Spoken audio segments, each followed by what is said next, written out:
Hello guys, welcome back to your YouTube channel the smoky explain. कैसे हो आप सभी? आई होप सब अच्छे ही होंगे और अच्छे रहने भी चाहिए। हम हमारे चैनल पर मार्वल मूवी सीरीज के सब पार्ट को सीक्वल वाइज एक्सप्लेन कर रहे हैं, जिनको अभी तक 4 फेज में रिलीज किया गया था। आज हम फेज 3 की 17 मूवी थोर रैग्नारोक मूवी को एक्सप्लेन करेंगे। ये मूवी थोर मूवी का सीक्वल पार्ट है। मूवी को एंड तक जरूर देखना, क्योंकि इसके पोस्ट क्रेडिट सीन इसके आगे आने वाले पार्ट एवेंजर से कनेक्टेड हैं।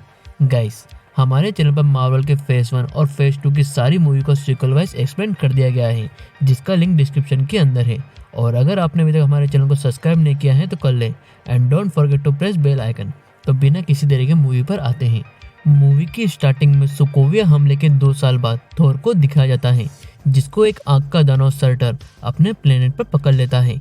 थोर वहां पर सर्टर को मारने ही आया होता है, जहां पर उसको पता चलता है कि एसगार्ड खत्म होने वाला है और भविष्यवाणी सच होगी, जिसमें सर्टर के मुकुट या उसके 2 बड़े सींग को एसगार्ड में रखी अनंत अग्नि में डाल दिया जाएगा और उसकी ताकत बहुत बढ़ जाएगी, जिससे वो पूरे एसगार्ड को खत्म कर देगा। और साथ ही ये भी बताता है कि ओडिन अब एसगार्ड पर नहीं है और एसगार्ड को बचाने वाला अब कोई नहीं है। लेकिन थोर सर्टर की बात को नहीं सुनता है और वहां पर फाइट करके सर्टर का मुकुट को ले लेता है, ये सोचकर कि उसने सर्टर को मारकर रैग्नारोक की भविष्यवाणी को रोक दिया है। थोर बायफोर्स के जरिए एसगार्ड में आता है, जहां बायफोर्स पर हेमडेल की जगह कोई दूसरा एसगार्डियन स्कर्ज होता है। थोर ओडिन के पास में जाता है, जहां लोकी ओडिन का रूप लेकर एसगार्ड पर राज करता है और साथ ही वहां पर खुद की एक बहुत बड़ी मूर्ति भी बना लेता है और लोकी की बड़ी बड़ी कहानियां और एसगार्ड को लोकी की महानता के बारे में बताता है। लेकिन थोर लोकी की इस चाल का पता लगा लेता है और वो जल्दी ही लोकी को एसगार्ड के लोगों के सामने ले आता है। थोर लोकी से उसके पिता ओडिन के बारे में पूछता है, जहां पर वो बताता है कि उसने ओडिन को अर्थ पर छोड़ दिया था। लोकी और थोर अब अर्थ पर आ जाते हैं, जहां लोकी उस जगह से जादुई तरह से गायब हो जाता है और थोर को एक एड्रेस मिलता है। थोर उस एड्रेस पर आ जाता है, जो डॉक्टर स्ट्रेंज का सेक्टम सेंटोरियम देता है। थोर ओडिन के बारे में डॉक्टर स्ट्रेंज से पूछता है, जहां डॉक्टर स्ट्रेंज बताता है कि ओडिन को उसने एक सेफ जगह पर भेज दिया है, क्योंकि वो अकेला रहना चाहते थे। थोर ओडिन से मिलने की बोलता है, जहां डॉक्टर स्ट्रेंज थोर और लोकी को अपने जादुई पोर्टल को खोलकर ओडिन के पास में भेज देता है। थोर और लोकी ओडिन के पास में आते हैं, जहां ओडिन अपने अंतिम समय में होता है। ओडिन थोर को बोलता है कि भविष्यवाणी के अनुसार रैग्नारोक होने वाला है और उसे कोई नहीं रोक सकता है। साथ में ओडिन उसकी पहली संतान हेला के बारे में बताता है और बोलता है कि वो मौत की देवी है और उसको एसगार्ड से शक्ति मिलती है। इतने टाइम से ओडिन ने उसको रोक रखा था, लेकिन अब ओडिन के जाने के बाद वो आज़ाद हो जाएगी और फिर से तबाही कर देगी। ओडिन वहां से चला जाता है, जहां अब ओडिन के जाने के बाद मौत की देवी हेला वहां पर आ जाती है और थोर और लोकी को उनके सामने घुटने टेकने को बोलती है। लेकिन थोर और लोकी ऐसा नहीं करते हैं। तब थोर अपने हथौड़े को हेला की तरफ फेंकता है, जिसको हेला रोक देती है और उस हथौड़े पर थोर का कंट्रोल खत्म हो जाता है। तब हेला थोर के हथौड़े को तोड़ देती है और थोर और लोकी को मारने आती है। तब लोकी बायफोर्स ब्रिज को खोलने के लिए बोल देता है, जहां अब लोकी और थोर के साथ हेला भी एसगार्ड में आने लगती है। बायफोर्स के बीच रास्ते में लोकी और थोर हेला से लड़ते हैं, लेकिन हेला थोर और लोकी को वहां से बाहर निकाल देती है और वो एसगार्ड में आ जाती है। एसगार्ड में हेला थोर के दोस्त वॉरियर 3 को मार देती है और साथ ही एसगार्ड पर आकर सबको बताती है कि वो ओडिन की पहली संतान हेला है, मौत की देवी। ओडिन ने उसके साथ मिलकर पूरे 9 प्लेनेट पर राज किया और कई प्लेनेट को तबाह भी किया। फिर हेला की पावर को बढ़ते देखकर हेला को तबाही को देखकर उसको कैद कर लिया गया। लेकिन अब ओडिन मर चुके हैं, इसलिए अब एसगार्ड की रानी हेला है। हेला एसगार्ड की सेना को अपनी पावर से मार देती है और अपने जल्लाद के रूप में एक एसगार्डियन स्कर्ज को रख लेती है। हेमडेल बायफोर्स पे ब्रिज को खोलने वाली तलवार को अपने साथ में रख लेता है। हेला अपने महल में आ जाती है, जहां पर ओडिन हेला की याद को वहां से मिटा देता है। लेकिन हेला अपनी पावर से उसकी लड़ाई के बारे में सबको बताती है कि किस तरह से ओडिन ने हेला के साथ मिलकर सब 9 प्लेनेट पर राज किया और एसगार्ड को बनाया। लेकिन हेला इन सबसे और ज़्यादा पावरफुल होना चाहती थी, इसलिए उसे ओडिन ने कैद कर लिया। हेला अब ओडिन के खजाने में आ जाती है, जहां वो अनंत अग्नि की मदद से उसके मरे हुए वॉरियर को जिंदा कर देती है और उसकी एक पालतू भेड़िए फिनिक्स को भी जिंदा कर लेती है। दूसरी तरफ थोर साकार नाम के एक प्लेनेट पर आकर गिर जाता है, जहां पर यूनिवर्स का कचरा डाला जाता है। थोर को वहां पर कुछ लोग पकड़ लेते हैं।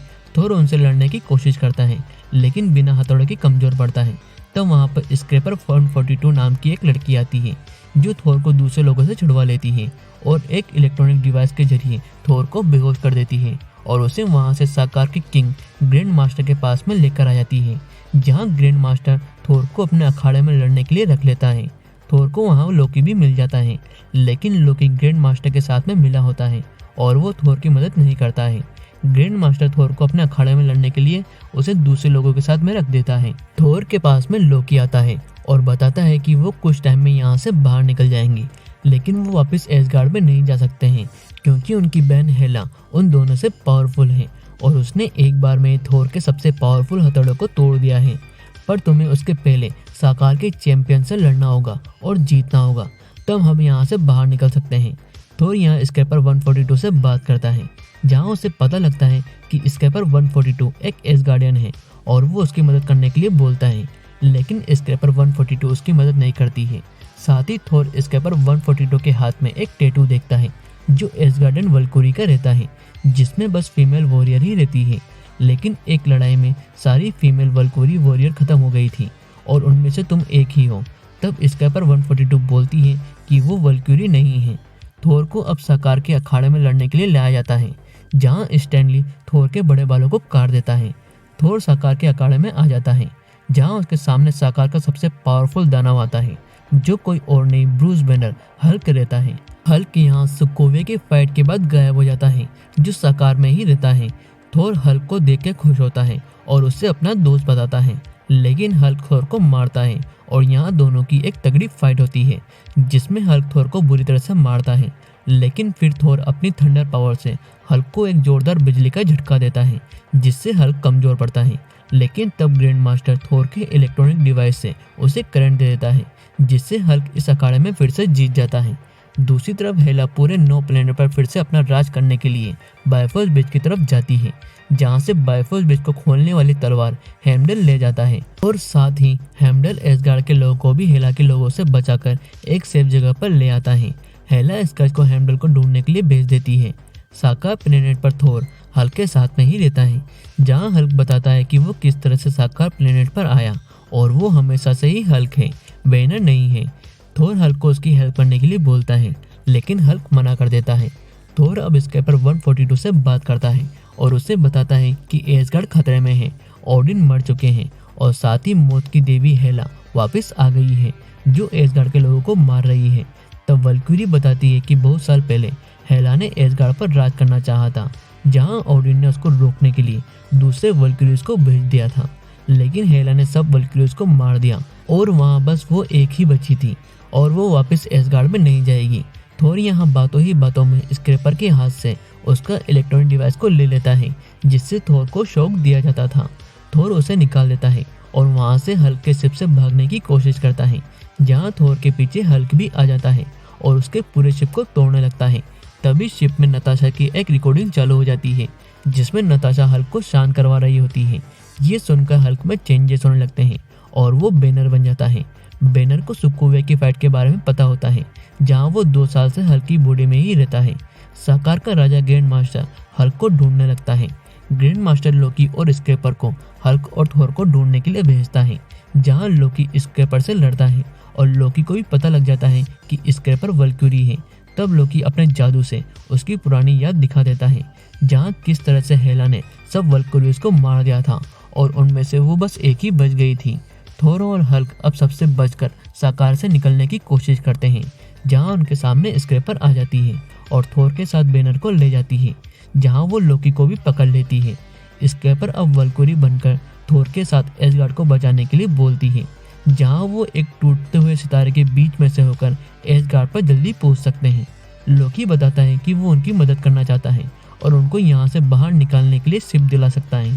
थोर लोकी का विश्वास कर लेता है और लोकी थोर के ग्रैंड मास्टर की शिप तक लेकर आ जाता है, जिसकी मदद से वो वहां से भाग सकते हैं। लेकिन जैसा कि सबको पता है कि लोकी शैतानियों का देवता है, तब लोकी फिर से थोर को धोखा देने की कोशिश करता है और ग्रैंड मास्टर को बता देता है कि थोर कहाँ पर है।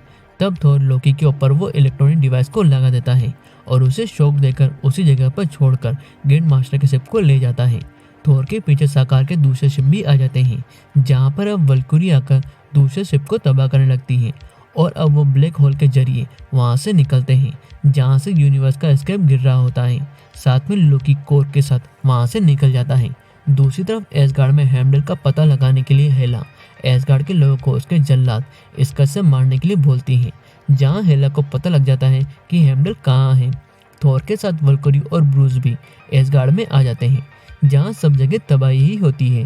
थोर वल्क्यूरी को उसका वल्क्यूरी शूट देता है जहाँ वो उसके जैसे साथी वल्क्यूरी जैसे लड़ सके, और साथ में हेमडल को मारने के लिए उसके खुफिया जगह पर हेला आ जाती है जहाँ थोर अब एसगार्ड की गद्दी पर आकर बैठ जाता है और हेला को वहाँ पर बुला लेता है जहाँ अब दोनों की एक तगड़ी फाइट शुरू होती है। साथ में हेमडल एसगार्ड के लोगों को बायफोर्स के जरिए दूसरी जगह पर ले जाने लगता है जहाँ पर उनके सामने हेला का पेट फिनरिस आ जाता है। तब वल्क्यूरी आकर उस भेड़िया को रोकती है लेकिन उससे कुछ नहीं होता है। तब ब्रूस बोलता है कि उसको बस एक ही रोक सकता है। वल्क्यूरी को समझ नहीं आता है कि ब्रूस क्या बोल रहा है क्योंकि ब्रूस की हल्क की सच्चाई वल्क्यूरी को पता नहीं होती है। अब यहाँ ब्रूस हल्क बनकर उस भेड़िए से लड़ता है। दूसरी तरफ थोर हेला की पावर के आगे टिक नहीं पाता है और हेला बुरी तरह से थोर को मारती है। साथ में थोर की एक आंख को भी फोड़ देती है। थोर एक तरह से मरने पर आ जाता है जहाँ उसे ओडिन देखते हैं और उसकी शक्ति का एहसास करवाते हैं। तब थोर हेला को अब तक का सबसे पावरफुल बिजली का झटका देता है और वहाँ से एसगार्ड के लोगों की मदद करने के लिए आ जाता है और सबको मारता है। हेला फिर से उसके सामने आ जाती है जहाँ हेला को थोर नहीं रोक सकता है। तब थोर लोकी को बोलता है कि भविष्यवाणी को होने देना है, रैग्नारोक को रोकना नहीं है। हेला को उसकी पावर एसगार्ड से ही मिलती है। जब एसगार्ड ही खत्म हो जाएगा तो हेला भी खत्म हो जाएगी।